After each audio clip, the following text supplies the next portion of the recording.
Welcome to Release the Adventure, where we're all about going outside, experiencing, and seeing what we get in trouble for. But today, because of the current situation in our lives, the coronavirus, we are stuck inside. And I'm Brad, and that's And Shawn. I'm Shawn. Oh, we're both saying Shawn. Either way. And we're just here to talk about one of our favorite hobbies, mountain biking. Heck yeah, man. So, what we really want to talk about in the next hour is what it is for those that are like mountain biking. What is mountain biking? What type of mountain biking? You may not even know that that's a question to ask of what kind of mountain biking, what types there are, because there's a lot more than just going up the hill and down the hill, Yeah. which, it all depends on everyone's personal preference. Yeah, definitely. It's there's a lot to get out of mountain biking, and I would say there's also a lot of misconceptions around mountain biking. There's a lot of culture in the scene, and there's different styles of mountain biking, and along with those different styles, you need the right tool for the right job. So it's important so that you're prepared. It's a big thing to be jumping into this sport. It's so worthwhile, but it can be quite the undertaking as a beginner not knowing anything. So we just kind of want to guide you on that adventure and that process of being able to get into mountain biking for the first time, and why you should do it. Why not go out and ride your bike? Why not go out and ride a mountain bike? For sure, Shawn. And it really breaks down into, in my personal opinion, of what kind of riding you want to do. Are you more of the go for a long time? Or are you more the I want to be in a lot of pain while I go uphill, but I get all the joy when I'm going downhill? Yep, Or for are you sure. the type of person who just wants to go to like a terrain park that brings you up a lift and you go down some fun stuff? Or something Yeah, with smaller jumps, or something that's more of like a rinse and repeat type of bike park. right. So all kinds of things to consider, and for um, someone that's on the fence or is just beginning, there's a lot of depth to it. So first off, I was kind of wanting to talk about why you should go mountain biking, and the obvious thing is it's really really healthy exercise. Absolutely. It's one of the best cardiovascular exercises you could possibly do for yourself, much more than just running on the treadmill at the gym, running on your local streets or whatever it may be. Um, the mountains are going to push you to a really huge limit, and it's really going to test your aerobics. For sure. When you're trying to get up that mountain and you're telling yourself this isn't happening, but then before you know it, you're at the top, and then you get that sweet, sweet downhill. Right. If you can't already hear it from my voice, I'm all about that downhill life. I think everyone's about the downhill to a certain extent, but some people more so than others. There's those that can appreciate the uphill, and then there's those that are 100% in it for all of the downhill. Absolutely. And Um, for me, mountain biking, the whole reason I'm involved is that cardiovascular.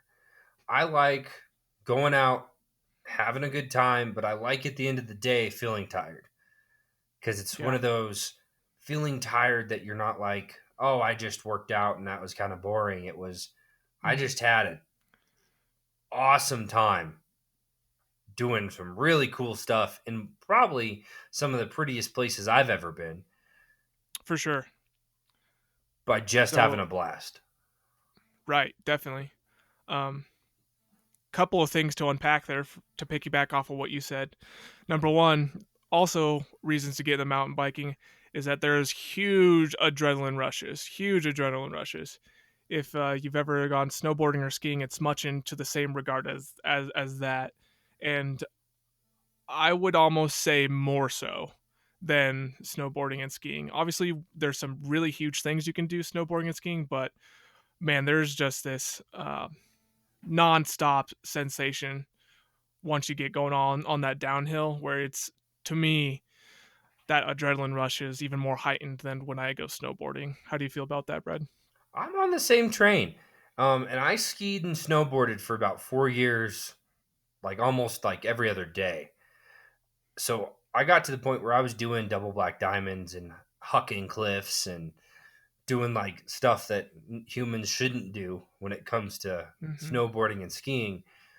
But the minute I got on a bike and you get up to good speed and then you have to take a berm, so a corner going right or left, and you have to really lean that bike, it's a whole different feeling of just trusting your equipment, trusting the trail, and hoping you don't end up on your back or on your head.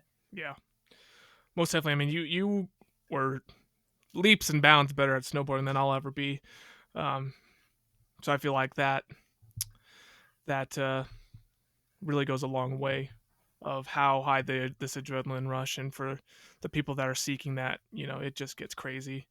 And the people that are wanting to get into like jumps and stuff that you can do, and like you said, hucking cliffs, you can do that on a mountain bike too. And Oh, we're gonna get into it. There's all types of different styles of riding, and if you're one of those Joeys out there, don't you worry. You will find a home in mountain biking if we have the you're cliff wanting to for you. send a big. Yeah, for sure. We there have the there is a drop for plethora, you. for sure. There's all kinds of drops and really crazy stuff to get excited about, and kind of look forward to in your progression. Brad, you want to get into the styles of trails? Absolutely. So there's a lot of different types of things to do. Trail riding is something that you could think of as something that could happen around your neighborhood, that kind of goes into the mountains and has some climbs, has some descents, but it's nothing that's so extreme that you're like scared for your life or any type of like super adrenaline junkie style stuff. Um, and cross country is very similar in the sense that you're kind of going a little bit up, a little bit down. But cross country is more of the 25 to 40 mile rides. And we're just trying, there goes cross country folks, and I am not one, and I never will be. They like to go as fast as they can for as long as they can. And they'll do 40-mile rides with uphill, with descents, and they just ride forever. And then you move into the stuff that me and Shawn are more into, all mountain slash enduro. So that's kind of this, I guess, mix of going a little bit farther, still doing 7 to 10 mile rides, but you're doing a lot more uphill and then a lot more downhill with adding in jumps and agility, adding in different features such as going over rocks, doing skinnies, which that's like trying to keep your tires on one thing, like a log or a handmade type thing, and trying to just have a little bit more fun with it. And then the demon child is what I like to call it, is downhill.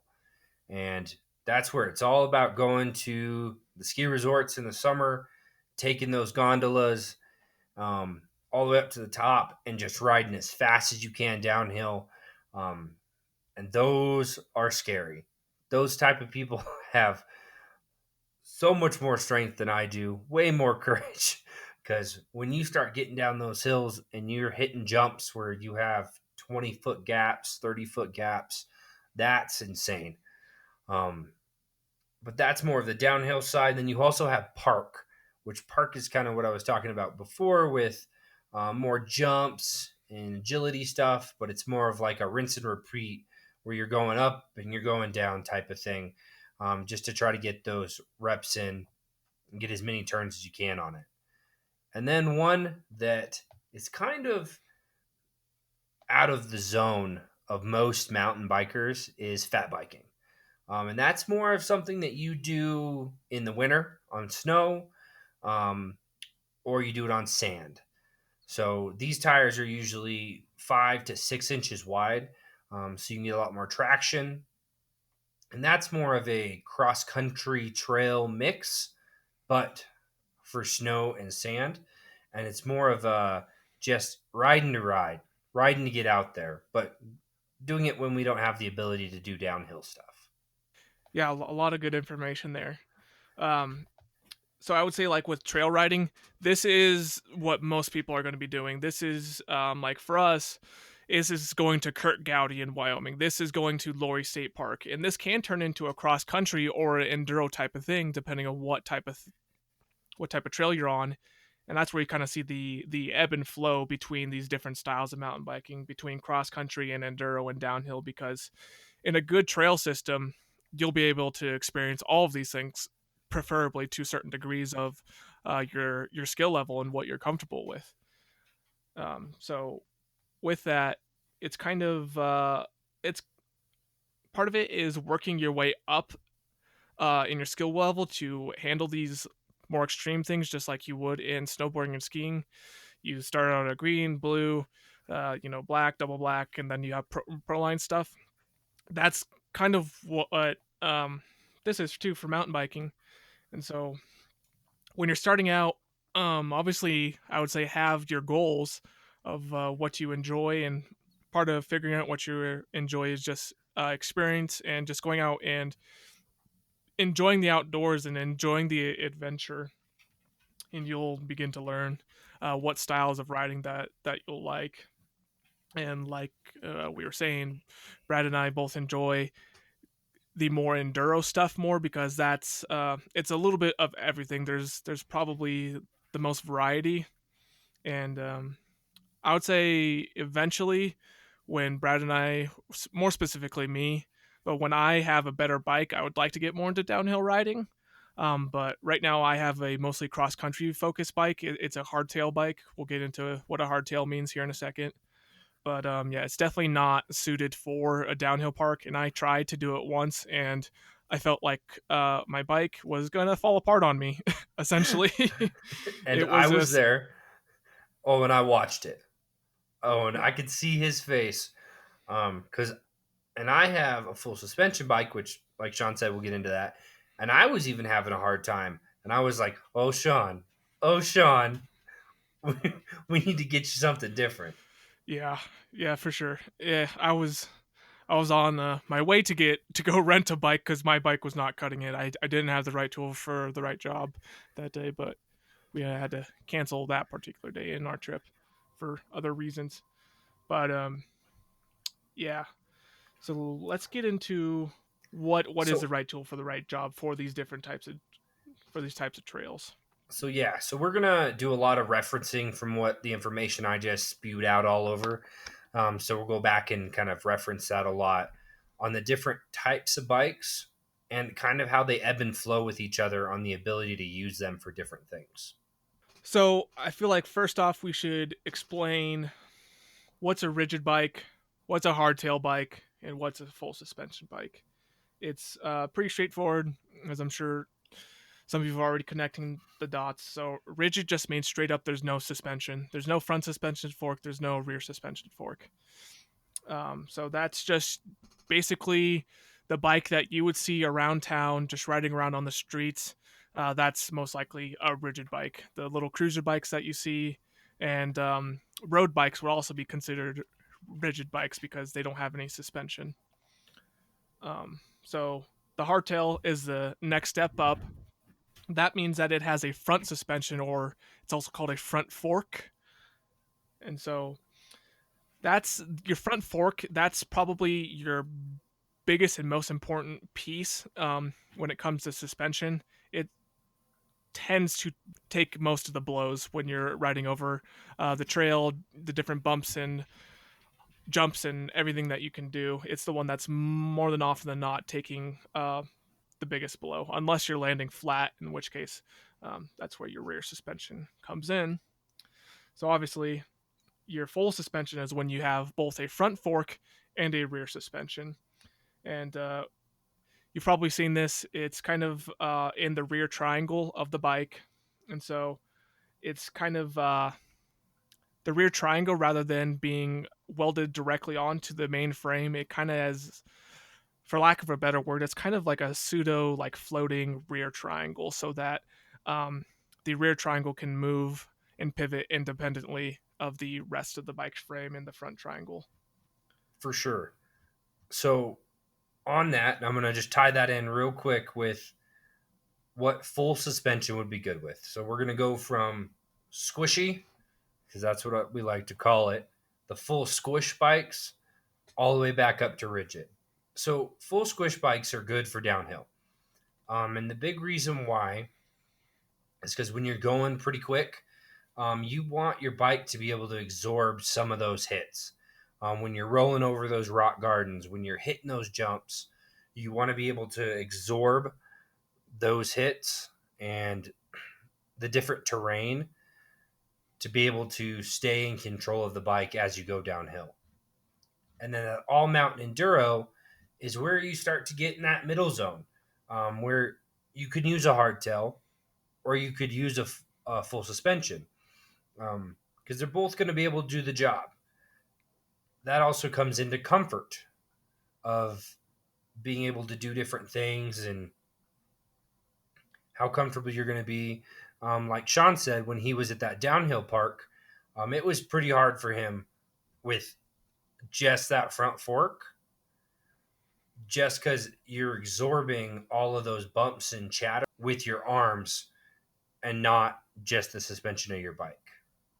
So when you're doing the different things, now we're moving into where you just are going to want to use a hardtail, and that's cross country and trails, where it's more about going fast for as long as you can, not really about absorbing all of those chatter and rough things in your hands, because most of the terrain you're going to be on is a little flatter, um, not as technical.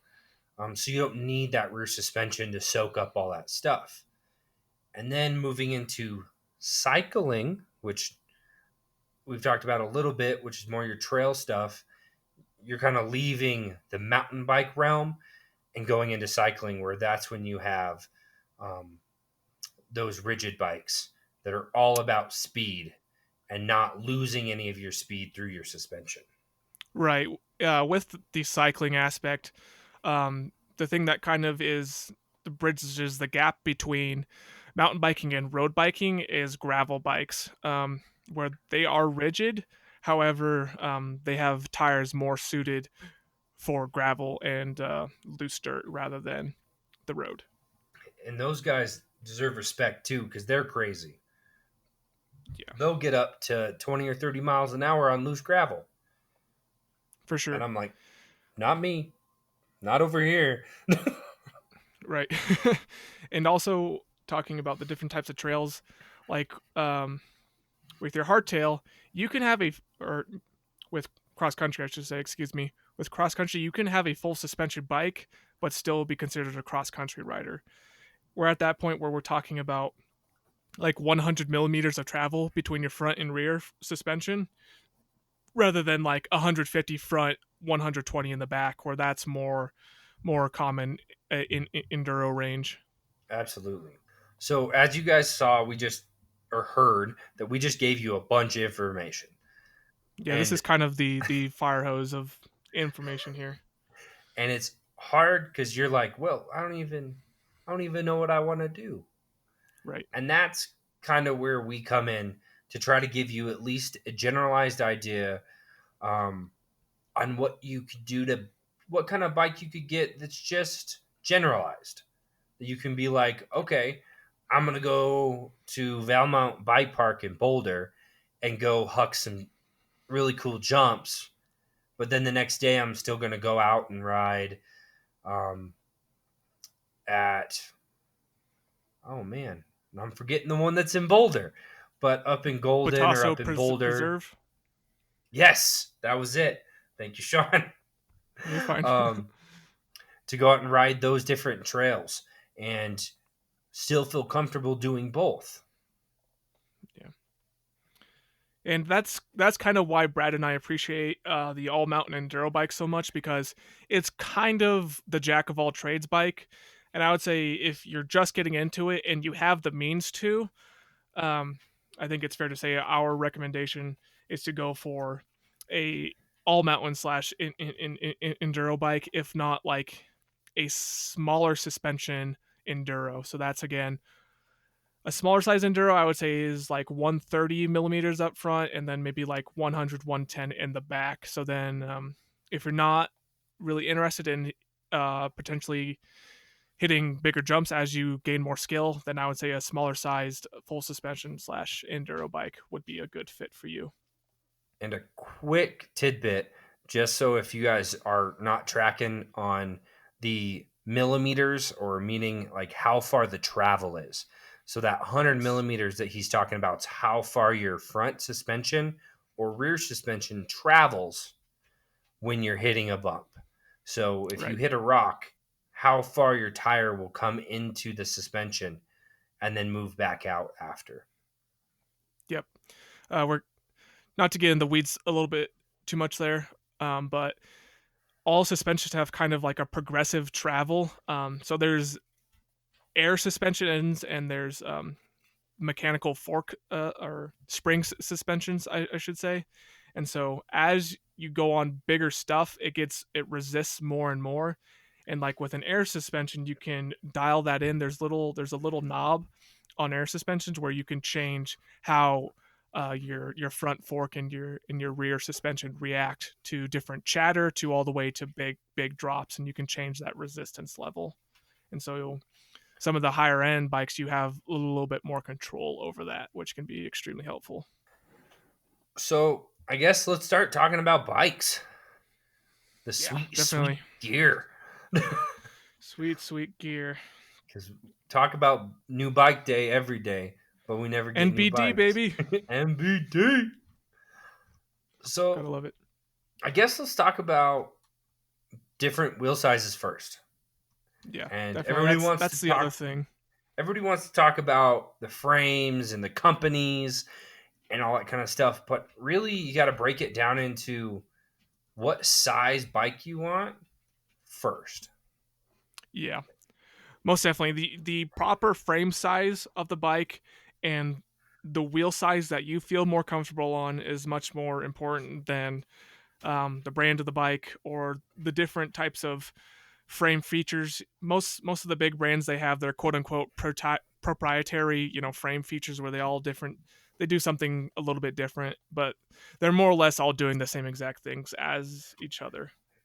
So it's much more important that you get a proper sizing of your bike, and that will drastically influence your level of comfort and your progression and your experience and skills and just your overall enjoyment of getting outside and the sport. Absolutely. So let's talk wheel size real quick. There's four main sizes: 26 inch, 27 and a half, 29er, which a 29 inch, and then a 24 inch.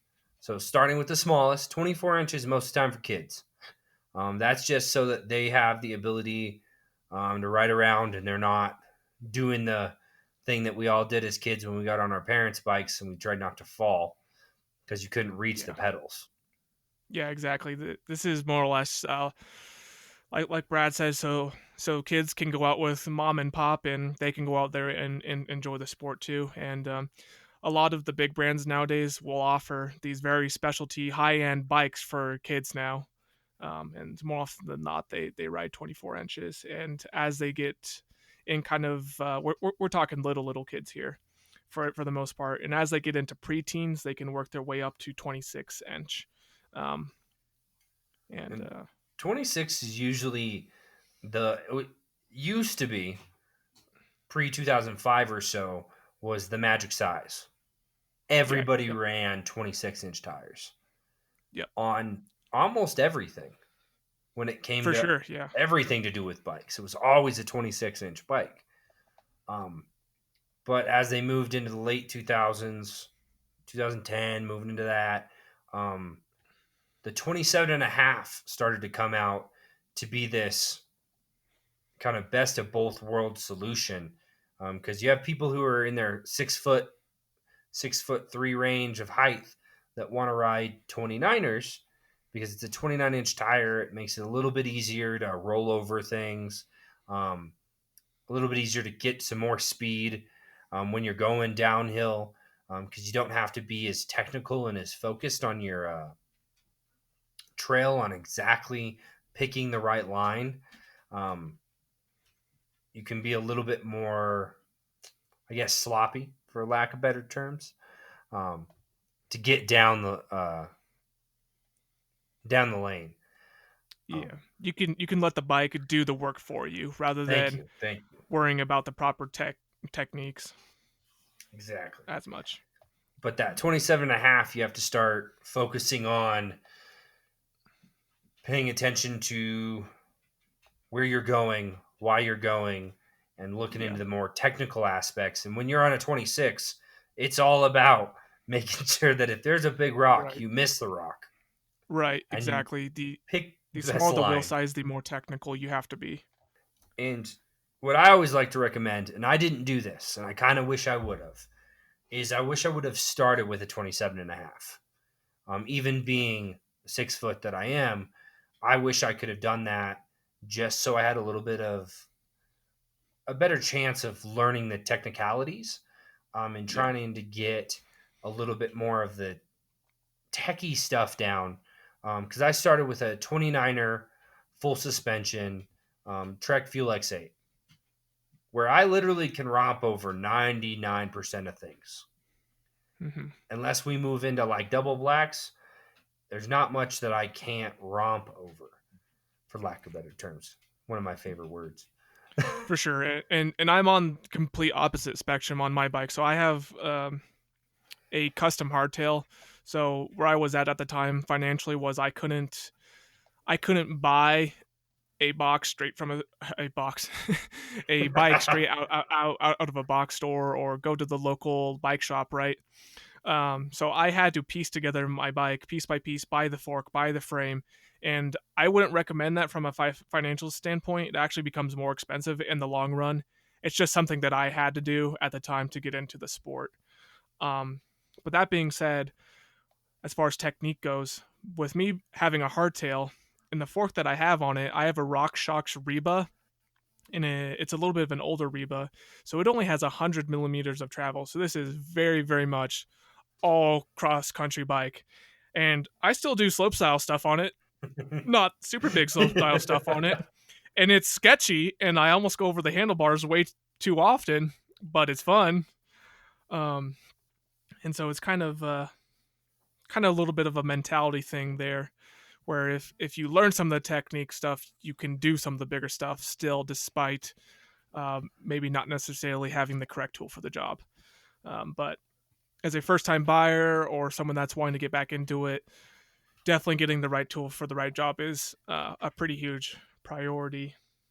And to also backtrack with that, one thing that Brad's bike does, and something that you can look into, is that Brad's bike has the option to run both 27.5 and 29 inch. And so some bikes are able to do that and offer you even more versatility. However, that being said, that doesn't mean that the bike comes with two sets of wheels and two sets of tires. You'd have to buy a separate set, the one that's not stock, but it's something that you could potentially look into to have even more versatility on your bike. And then with that versatility, I'm going to throw in one more wrench for you guys to think about, and that's plus size tires. Oh yeah. So you have a fat bike. We talked about them that are more about sand and snow, but they also make a 27 and a half and a 29er in plus, which basically means it's more of a 3-inch wide tire. An Yep. average tire is usually about 2 inches, and then plus tires move into the 3 to 4 inch, and then Yep. your fat bikes move into the 5 to 7 inch range. Um, and those plus tires give you kind of a extra little suspension, a little bit of extra stability, um, a little bit of a better ability to roll over that stuff because it basically becomes a monster truck tire. Yep. That's exactly what I was gonna say. I had an opportunity to demo the Trek full stash, Yeah, and that great is bike. a full suspension bike with 29-inch plus size tires, and so it's just a monster truck. It is the complete night and day difference of my bike. My bike is very nimble. My bike, I have 29-inch tires, so it's not as nimble as it could be, but still very nimble and very much about some more of the techie stuff. But the full stash is just a tank. It just plows through everything, and the acceleration and the nimbleness isn't quite there. And so that's also a priority you have to look into, is if you appreciate the nimbleness and the agility, or if you appreciate um, not taking so much chatter to your arms and your legs, and or if you just enjoyed the downhill more. But the trade-off is you won't be able to get uphill quite as easily. So there's trade-offs with the whole thing, and that's why these all mountain bikes with the most versatility are a really great starting place. And I would say the majority of people ride these types of bikes in general, just because mountain bikes get pricey so quickly. Most people can only afford one nice bike. So And it's just trying to find what you feel is the best for you. So don't get torn into the I need a full suspension, I want to be a monster truck bike type of mentality. Because when you move into those bikes that have all the bells and whistles, it's just like cars. You start paying for bells and whistles, you start paying the premium. for sure. And most people financially can't drop 4 grand, 3 grand on a bike right away. Yep. So we got to kind of look into the 1,000 to 1,500 range if you're super serious about getting in. Yep. But there's also other factors to kind of think about as you get into mountain biking. Because something that I truly didn't think about when I bought my bike was what other expenses come along with riding bikes. Yeah. That being said, I want to kind of go into if cost is a factor, and the vast majority of people, cost is going to be a factor in your decision in purchasing a bike. Um, just like snowboarding and skiing, this sport is not cheap to get into, unfortunately. This isn't something you go to Walmart and get the mongoose mountain bike, quote unquote. You can go onto YouTube, go look up a video by Seth Bike Hacks. It also had the single track sampler Alex, and they took out I think it was a mongoose or it was a Huffy from Walmart, and they I went think on they one of the had local trails. one Yeah, of that each of that the sounds about right. super. And I'm going to say it one more time for you folks in the back. Do not buy a mountain bike from Walmart. Yeah, no, that's Do not do it.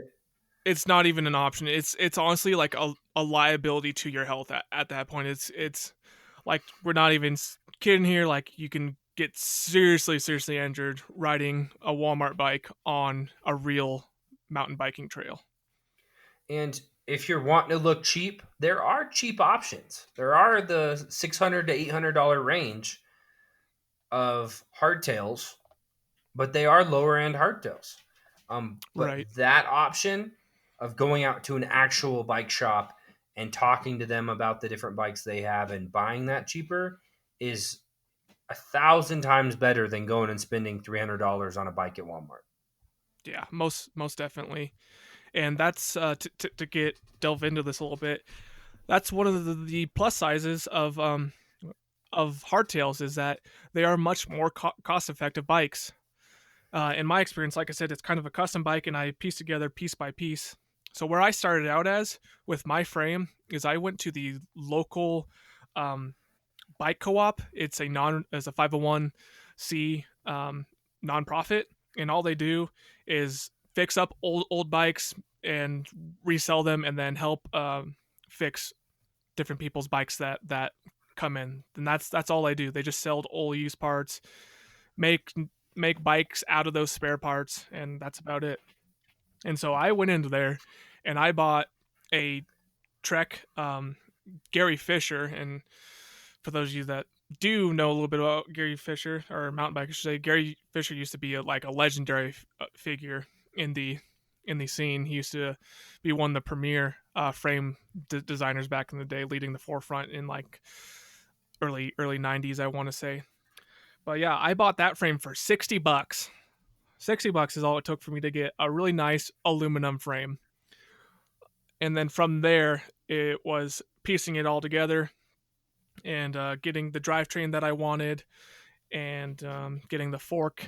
And the great thing about bikes is that they're upgradable. They are modular designs. So if you want to take a similar route, or just buy a hardtail to begin with, you have the option later on to upgrade your bike. You have the option to upgrade your drivetrain to a 1x12. Let's say you start out like with a 1x8, or like a 2x10 or something like that. You have the option to upgrade to a 1x12, a 1x13, because that's a thing now.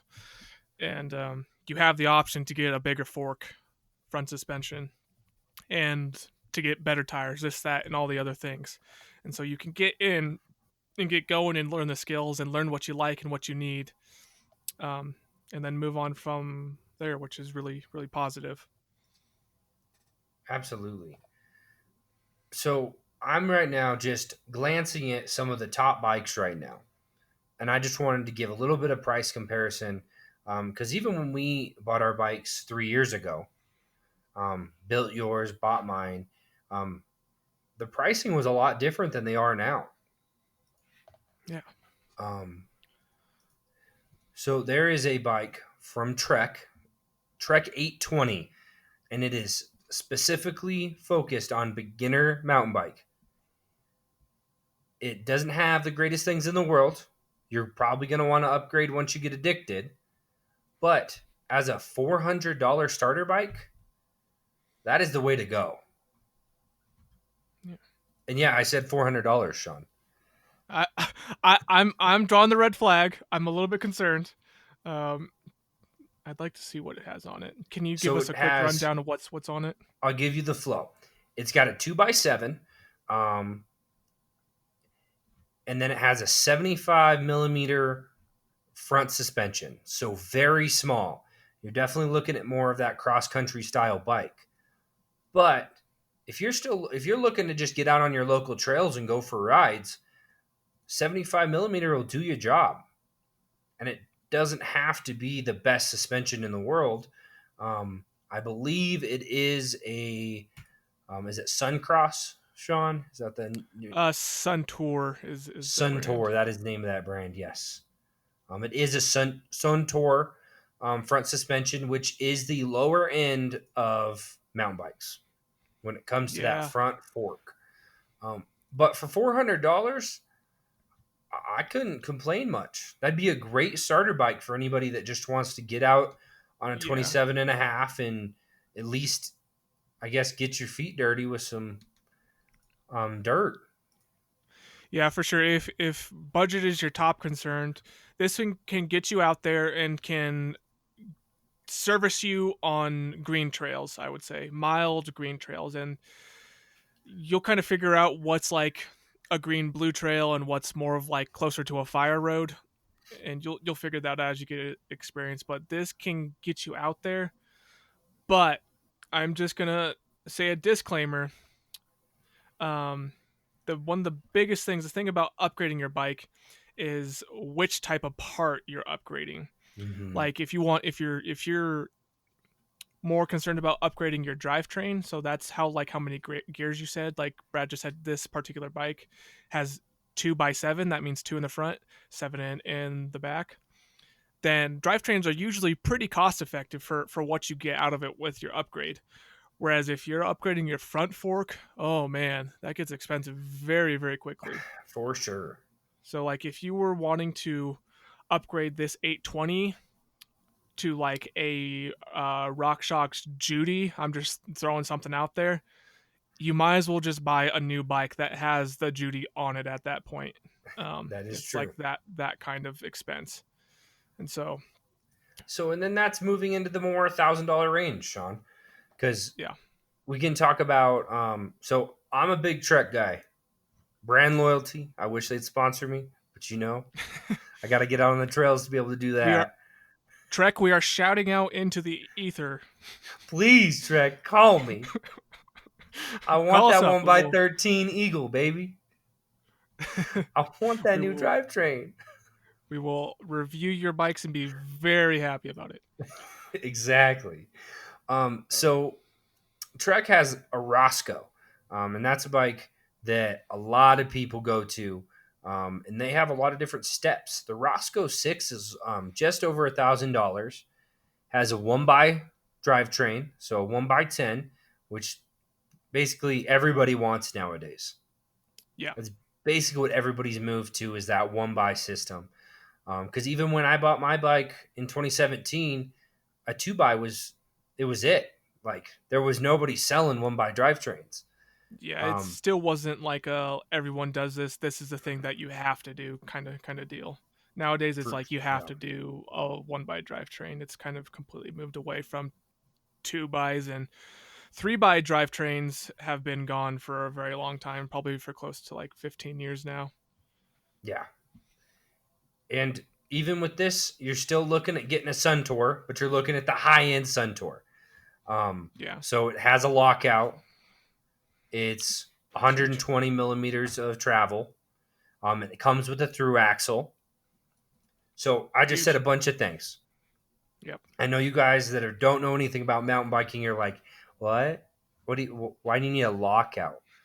Well, when you're climbing, when you're going up the mountain, um, you have something called suspension loss.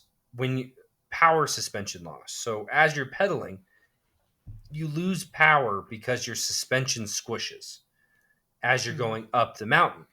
But Yep. when you start to get these higher end forks and rear suspensions as well, you can have a lockout, which it doesn't completely stop the suspension from working, but it holds it in place a little bit more so you don't lose as much of that power. Yep. And then Definitely. So go ahead, Sean. yeah, I was just sorry. I was just gonna add on just with your lockout is you're basically turning temporarily turning your hardtail or your full suspension bike into a rigid bike. So when you're pedaling, you're getting the most power transfer into your bike, and you're not getting that suspension loss. That's a great way to explain it. And then through axle.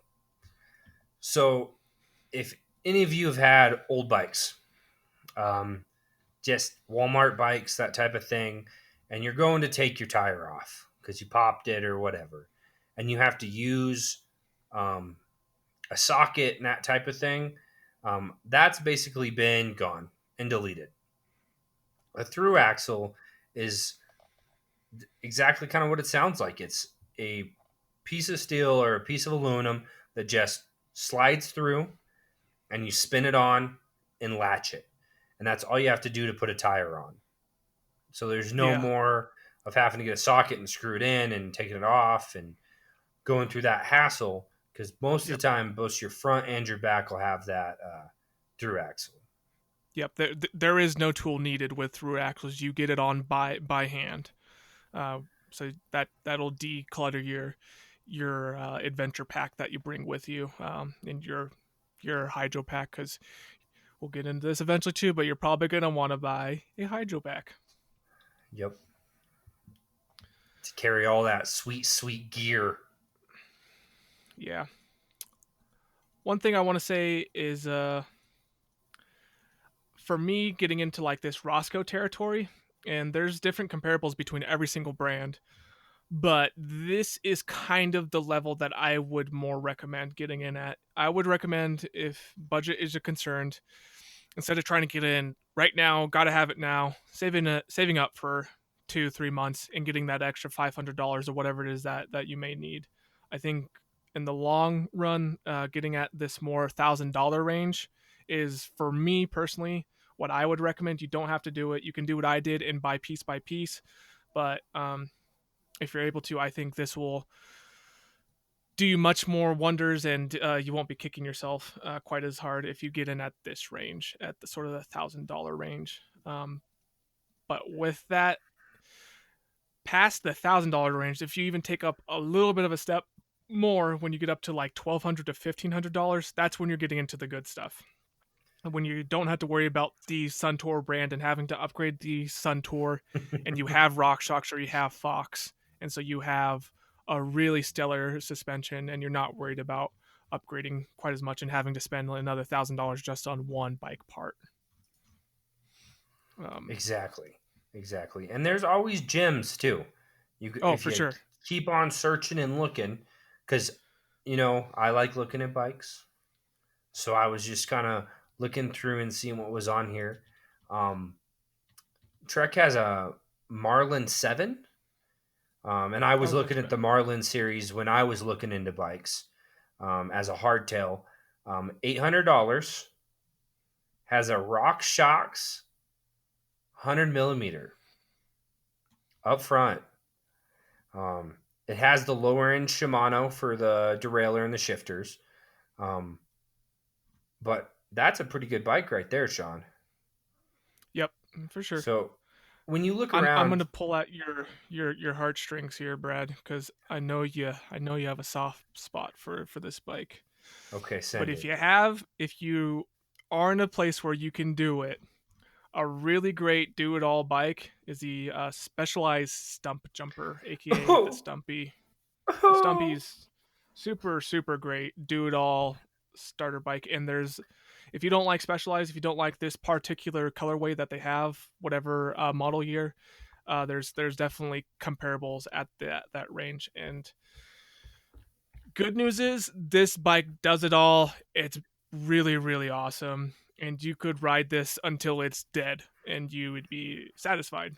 Um, Oh man. the bad news is for a quote unquote entry level bike, it's going to be hard for people that are brand new. You're looking at $2,000 at that point. Um, They're and looking I, that I much can't right afford now? that, but They're that what's that, Brad? much? They're looking Yeah, at 2 grand now? they're looking at 2 grand now, unfortunately. Oh man. The Stumpy ST Alloy 27.5 or the 29. So the alloy means that just means it's aluminum rather than carbon. And carbon's another whole ball game. We don't think about that, folks. Yeah, Don't don't worry about carbon yet. we don't need to You're worry about carbon. no, we're not even gonna get into that. But yeah, you're looking at $2,000, unfortunately, and that's on the website though. Your local Yep. bike shop can most likely cut you a deal.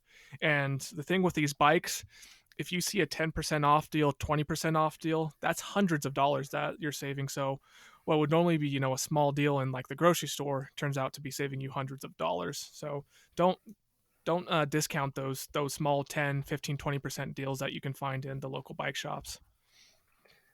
And always look for a year older Oh yeah, really because really good tip there. um, the stump jumper, the reason I got a little about it was that I looked into getting a stump jumper last year for my girlfriend. Um, and because she wanted to get in, and I was like, okay, I'll look around, blah, blah, blah, blah, blah, right?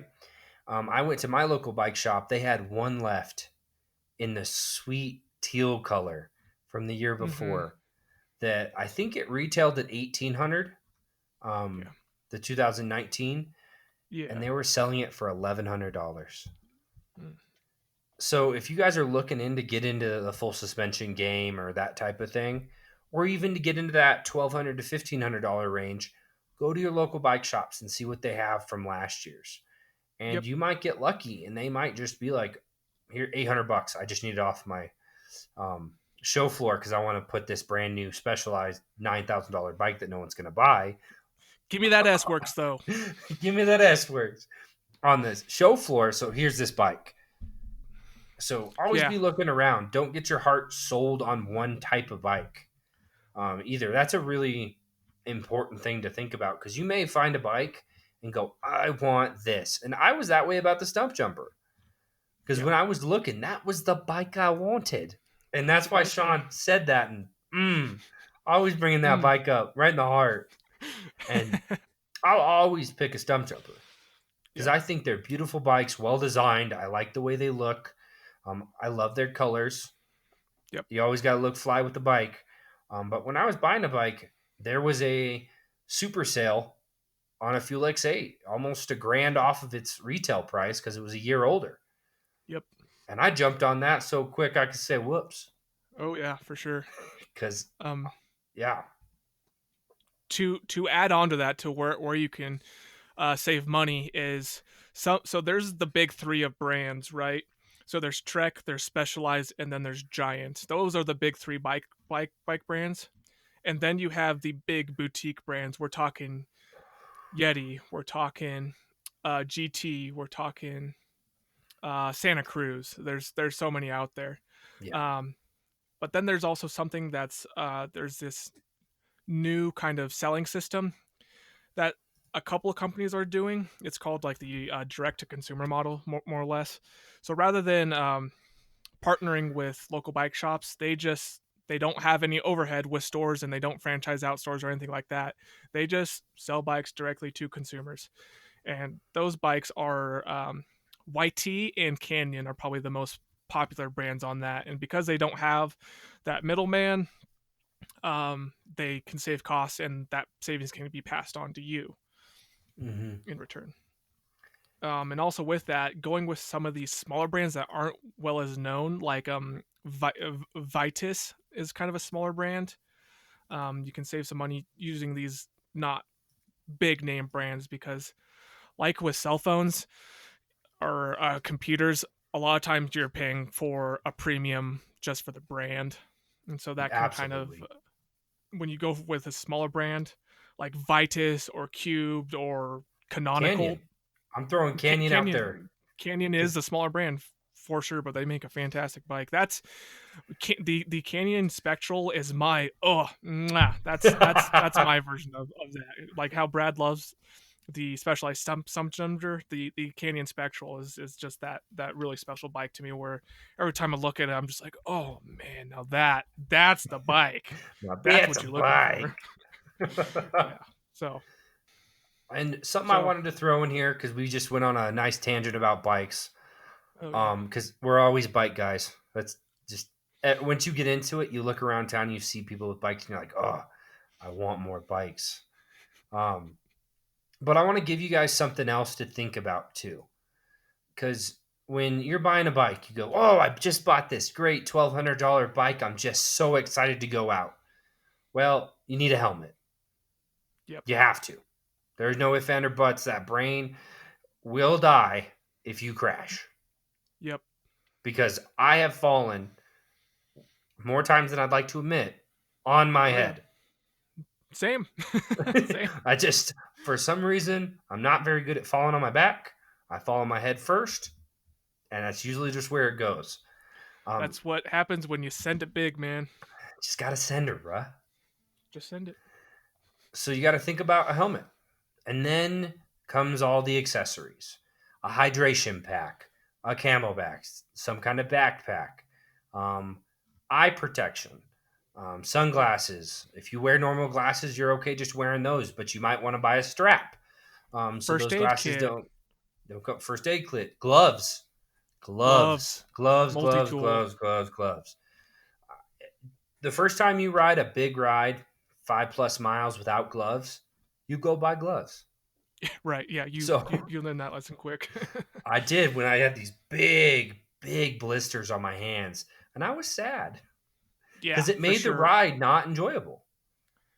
And also with the gloves, it provides a little bit of cushion between the bike handlebars and the bones in your hand. When you're Yes, getting a lot of loose, gravelly chatter, kind of a bunch of rocks that are like palm size just everywhere, you get a ton of chatter, and that energy is transferred into your hands, and eventually when you're eventually white knuckling it, your hands are gonna like get more or less locked around the handlebars, and you kind of get this like weird like death claw grip kind of thing where it's kind of hard to move your fingers if you've been like white knuckling it for too long. And gloves with extra padding can, number one, save you when you're going down, but two, add a little extra bit of cushion between your hands and your handlebars. absolutely. Well, I think we're gonna leave it there when it comes to accessories. Um, Yeah. at a later episode, we're gonna go deep. And when I mean deep, so we're going to talk about all the things We're gonna go deep. that you don't even understand because you thought there was a lot of information that comes with bikes. Now we got to talk about shoes and socks And and pedals. pants and pedals, all pedals and And grips tubeless. and tubeless and And handlebar size. form core. Is that what they call it nowadays? Cushcore, Cush core. That's what it was. Huck Norris is another brand. I use Oh, Huck Norris. yep.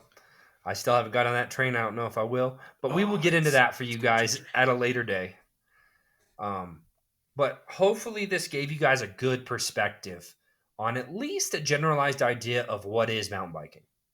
Yep. Um, What is mountain biking and what it takes to get into it? What's the minimum entry requirements and how this fits into my life?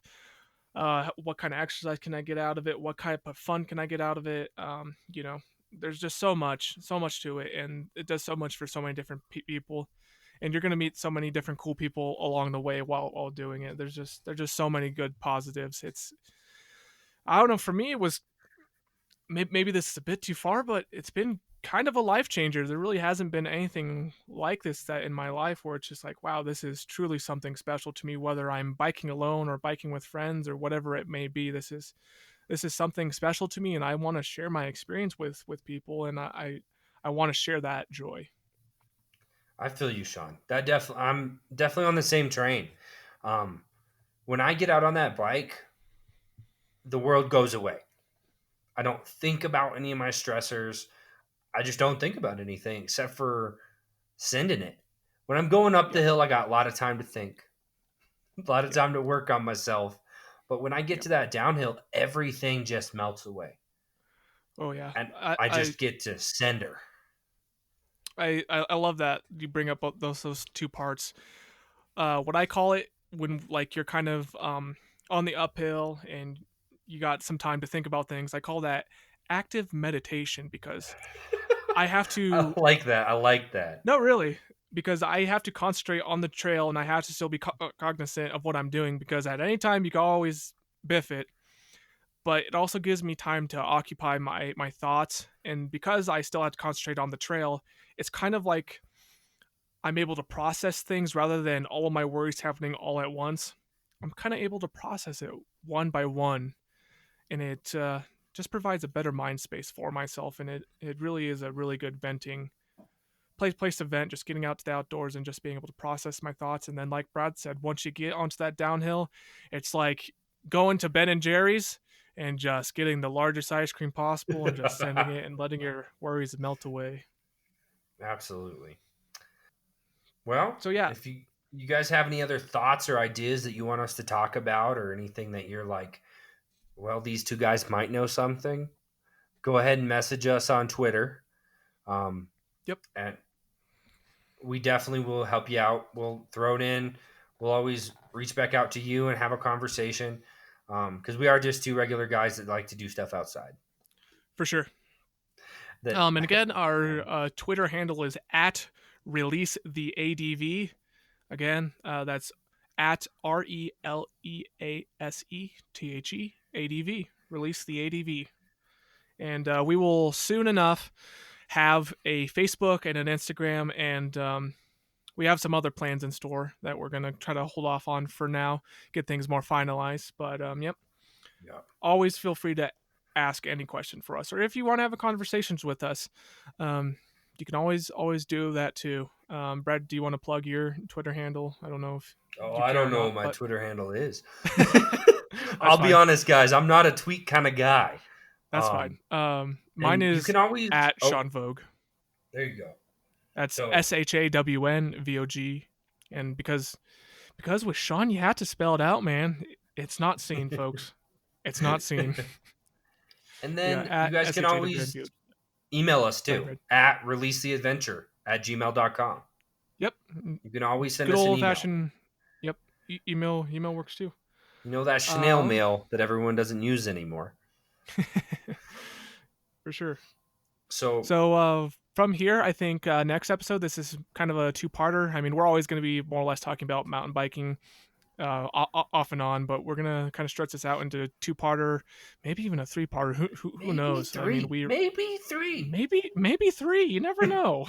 Yeah. But yeah, I think we're gonna get a little bit deeper into kind of what else is on your bike, what else to look for on your bike, like the things we mentioned before: your grips, your handlebars, your pedals. You know, Oh, what's a clipless pedal? What is this and that and the other thing? And then also eventually we're gonna have to get into kind of technique stuff and etiquette on the trail. And I oh think this yeah. is all really good information. So by the time you go out, you bought your BA new bike, and you're super stoked. You're ready to get out there. You are 110% prepared, or as close as you can be to that, to what to be ready for. For sure. For sure. So don't forget to share, to tell all your friends about us. Share this podcast. Don't forget to Yeah, review us. Give us that sweet, sweet 5 star. Because, I always thought I had a nice crown on my head with that sweet 5 star. I'd like that. yeah. So to go along with that, we're a brand new podcast, as you guys know, and we have a very very lofty goal to get onto the iTunes new and noteworthy list, and so that's super prestigious. If we can get onto that, that would be a night and day difference. And basically from yesterday, and yesterday is April 1st, April Fool's Day, but 8 weeks from now, aka 2 months, we have the potential to get onto the new and noteworthy section of iTunes. And to do that, it's all about who's listening, who's how many subscribers we're getting during this time, and how many reviews we're getting during this time. And this is so huge, and it would really mean the world to us. And to go along with that, just to try to emphasize this, that this really means a lot to us. We're actually going to be doing a giveaway for the next few weeks. So once per week, we're Oh, going to be giving yeah. away a $20 Amazon gift card. And to be entered into the giveaway, all you need to do is subscribe to the podcast, whether that be iTunes, Spotify, Stitcher, TuneIn, Radio. What's the other one? Radio Public. There's so Yep. many different ones. Google Play Podcasts. There's so many. And we're pretty much all there now. The only one we're waiting on is Google Podcasts. We're on Google Play Music, but we're not on Google Podcasts because Google's slow and they have to crawl through the internet to find our website, and they have to index the website. So we're waiting on that. But iTunes, Spotify, send us a picture on Twitter that you subscribe to us. Just give us a screenshot on Twitter, and then you'll be entered into the giveaway. And the reason why it's on Twitter is because so then we know who to DM afterwards. It's important that we be able to get in contact with you. So yeah, just follow us on some platform of your choosing and tweet at us at release the ADV, and you'll be entered in to win a $20 Amazon gift card. And this isn't like, being on a sweepstakes for like the Joe Rogan podcast or something. You have a really good chance at winning this. This we're is we're a, Release the Adventure, folks. this is Release the Adventure. I don't know if you knew it yet, but this is Release the Adventure. This is And just yeah. And I we're appreciate not you big guys making it. potatoes. Yeah, for sure. We're already super humbled by the amount of listens that we're getting to now. I mean, it's really exciting. It's not about the numbers to us. We're just enjoying our time here. I feel like, or I hope you guys can hear that in our inflections in our voice. Just talking with each other is a really fun time, and I hope that passes on to an enjoyable listening experience to you guys. Um, Absolutely. I so it's been it's 100% been agree. it's been humbling So, so far for the support, and we really appreciate you guys. So yeah, enter. You guys so can win a $20 gift yeah. card. So yeah, just follow us somewhere and send us a tweet. And if you keep it going and keep that going, you never know. We might start handing out bike parts. Yeah, Give it seriously, time, because give it I'm all time. about giving away bike parts. And I Yep. even have a sweet, sweet tandem that I've been looking for somebody to learn how to ride with me. So you never know. You might be that lucky person that gets to ride a that's a tandem mountain bike. that's a story for a different day. Brad and I at one point have Absolutely. been slowly but surely building a tandem mountain bike, and yeah, that would be cool. give So it I give it want to a to home thank that you guys wants it. again for making it all the way to the end of this podcast. And if we haven't said it enough, we're release the adventure. Woo! And this was Brad and Shawn in the evening. And thank you guys for tuning in. Have a great night. See you guys. Till next time. Bye.